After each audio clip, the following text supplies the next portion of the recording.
takes 316 trees to make 100 pounds of coffee. Imagine how much work that is. This is ripe, and inside it are these little beans, and these are ready to be toasted. A lot of people don't know about the coffee crisis right now. If you look at the history of the development of coffee in the New World, it started out, some of the biggest producers were Haiti, Cuba, and Brazil, all three slave countries.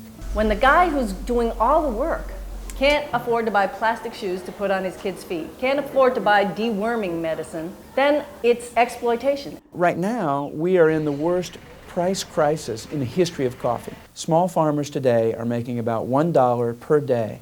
These farmers cannot put food on the table. Fair trade is a way to begin the reverse process. It's applying our kindergarten, lessons to our adult lives. A lot of students can really get their minds and their hearts around something like the fair trade movement. It's a good entry point for people that are interested in getting active and making a difference in the world. I look for that label. When I see it, I know that those farmers were paid a living wage. I know that it was produced in an environmentally sustainable fashion, and that profitability is guaranteed for everybody in the supply chain.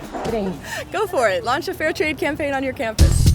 It's about making sure you know what fair trade is, how it works, what your dining services is doing, what the options are, one step ahead of the game. Food service providers that have contracts at universities are really expecting it to happen. Fair trade, in fact, has become one of the hot topics on campuses around the country. Hundreds of campuses just in the last couple of years have switched to fair trade coffee. Our students, as well as our faculty and staff, are very pleased that we offer a responsible product. In our case, it was easy because Sodexo was working through Green Mountain Coffee, and Green Mountain supports fair trade and has a lot of fair trade coffee offerings.